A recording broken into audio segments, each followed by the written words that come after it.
What we're going to do right now is take a look at this table I've been working on of the Lakers' losses and how that relates to when LeBron James has sat out and when LeBron James has played. As of December 24th, the Lakers are 32 games in. They have 19 losses. 14 of those losses are with LeBron James playing. 14 of 19 are with him playing.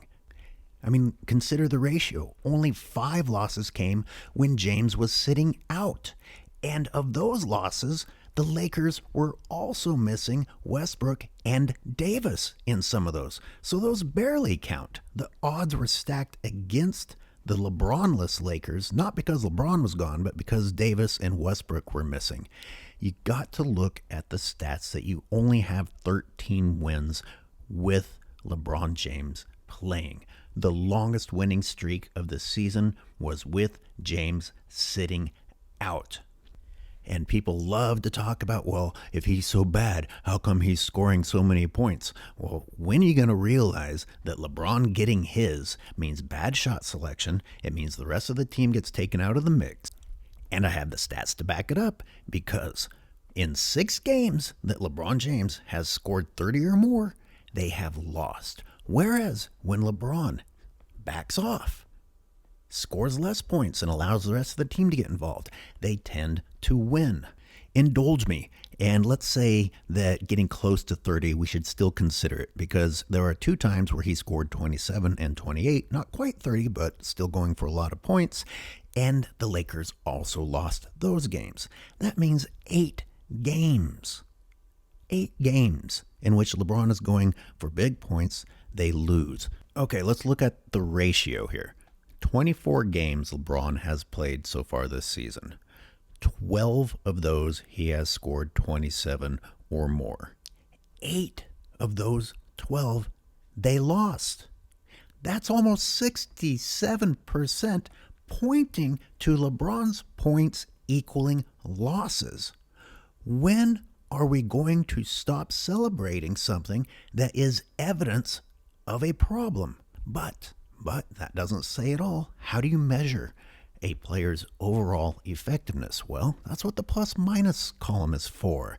And if you take a look, I have been tracking that with LeBron's 30 plus games, he tends to register in the negatives. Look at the negative 17 when he scored 30 against the Clippers. I better read this aloud so it sinks in. Against the Warriors, he scored 31. That was a loss. Negative 10. Sacramento, he scores 31. Loss. Negative 4. Charlotte, 34. Loss. Negative 6. T-Wolves, he scores 28. They lost. He has a negative 13. Cavs, he scores 27. They lost. He has a negative 8. Clippers, he scores 30. They lost. Negative 17. LeBron fans don't like the plus minus column, and with good reason, and they'll just dismiss it as a meaningless statistic. Well, if it's meaningless, then tell analysts to stop referencing it when LeBron manages to finally break into the plus minus column.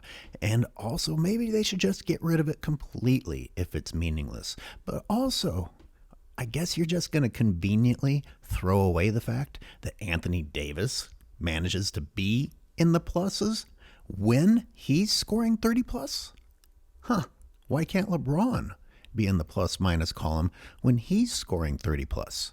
He was plus 6 when he scored 44 points against the Bucks.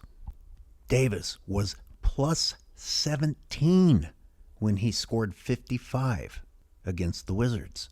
Davis was plus 34 when he scored 30 against the Spurs. Davis was plus 4 when he scored 38 against the Pistons. And Davis was plus 15 when he scored 37 against the Nets. If you go back to one of the videos I put out last year, I was already on to this. And it's that LeBron James is being praised for the same thing that Michael was criticized for early in Michael's career, in getting big points but not producing wins. Well, now LeBron is producing big points in direct association with losses. And yet all you hear people saying is, look at the number he's putting up. He's playing at all-star level again. How can the Lakers squander this great player? Well, if you're going to look at basketball as a game, you've got to understand that they are losing when LeBron feeds. When LeBron backs off, the Lakers start to win. I got to say again, their longest winning streak was when LeBron was out. Now, for this LeBron James generation, let me point out something that you should know but probably don't. When someone who is supposed to be the greatest of all time is on your team, you're supposed to win despite the odds. You're not supposed to have the odds stacked in your favor and still lose, and then come up with excuses for why you lost with a loaded team, with the advantages, with a supposed GOAT, and still lose.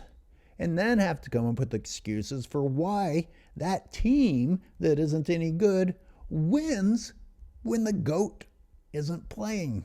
You can see where I'm going with this. If I flip this around and look at it from how many times the Lakers win when LeBron doesn't stat pad, then you realize that the Lakers are better off when he isn't hogging the ball.